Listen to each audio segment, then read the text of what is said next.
আমি প্রথমে দুইটা ড্রোন তৈরি করি ডিসেম্বর মাসের শেষের দিকে। ড্রোনটি তৈরি করার পরে ড্রোন তো তৈরি করার পরে আমি দেখলাম যে ড্রোনে থাকে 4টে পাখা, ওইটা তো ভেসে থাকে, ভাসমান থাকে, সামনের দিকে যেতে পারে। ওর পেছনে দুটো মোটরে যখন জোর হয় তখন সামনের দিকে যায়। এবং প্লেন কীভাবে যায়, প্লেন তখন ড্রোন যখন উড়তাম উপর দিয়ে প্লেন উড়ে যেত, তখন দেখলাম যে প্লেনের থাকে দুইটা ইঞ্জিন, যার জেড ইঞ্জিন, যার মাধ্যমে পেছনের দিকে বাতাসের প্রচুর পরিমাণে চাপ দেয় এবং সামনের দিকে গতিশীল হয়। এবং গতিশীল হওয়ার পরে এটার আছে পেছনে যে রাডার বলে, যেটা এলিভেটর বলে, এলিভেটরে বাতাসটা বাধাপ্রাপ্ত হয়ে লেজের দিকে চাপ প্রয়োগ করে ও সামনের দিকে উপরের দিকে উঠতে থাকে। এবং এলিরনের মাধ্যমে ও এদিক ওদিক হেলে দুলে থাকে, মানে যখন কায়ত হয় ওটা এলিরনের মাধ্যমে।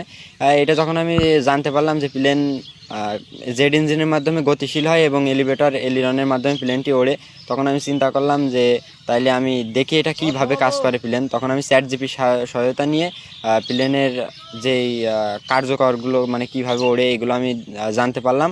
তারপরে আমি ককশিট এনে যে ককশিট দিয়ে ফ্রেমটা তৈরি করেছি এবং ককশিট নিয়ে আসে যেই সিরিজ কাগজ বলে, সিরিজ কাগজ দিয়ে কাঠ ঘষা, যে সিরিজ কাগজ, ওইটা দিয়ে প্রথমে একটা ফ্রেম বানাই। তারপরে দুইটা মোটর আনি এবং 4টি সার্ভো মোটর আনি, যার মাধ্যমে এলিরন এবং এলিভেটরটা ওঠানামা করতে পারে। তারপরে 2200 মিলিঅ্যাম্পিয়ারের একটা লাইফ ও ব্যাটারি দিয়ে আমি প্লেনটি আকাশেও তুলি। এখন ঠিকঠাক মতো ওড়ে। এর আগে আমি অনেকবার ব্যর্থ হয়েছি, এর আগে দুইটা প্লেন বানাই, কিন্তু প্লেন দুইটাই ঠিক মতো ওড়ে না। প্রথমটা তো ঠিক মতো ওড়েই না, তারপর এটা কিছু দূর উড়ে পড়ে ভেঙে যায়। তারপরে আমি চিন্তা করলাম যে প্লেন যেহেতু অল্প একটু উড়েছে, তার মানে উড়বে, কিন্তু আর একটু চেষ্টা করতে হবে এবং একটু বড় সাইজ মেজারমেন্টগুলো ঠিক থাকলে এটা উড়বে। তখন আমি এই বডিটা আবার একটু বড় করে তৈরি করে এখন ঠিকঠাক মতো ওড়ে। কিন্তু ড্রোন এটা তৈরি করতে আমার 4 মাস সময় লাগছে।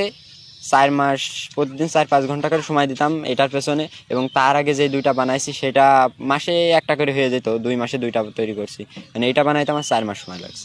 আগামীতে এটা যদি আমি কোনো ট্রেনিং পাই, কোনো প্রতিষ্ঠান থেকে যদি আমাকে কেউ ট্রেনিং দেয়, তাহলে আমি আরেকটু ভালো কিছু তৈরি করতে পারবো। এবং পরবর্তী পরিকল্পনা আছে আমার, এটা তো অনেক ছোট, এর থেকে আরেকটু বড় সাইজ করে, বা এটা 5 ফুট সাইজ আছে, 5 ফুট 2 ইঞ্চি আছে, কিন্তু আমি এটা থেকে অনেকটা বড়, যেমন 15 ফিট কি 20 ফিট একটা প্রথমে চেষ্টা করতে চাচ্ছি।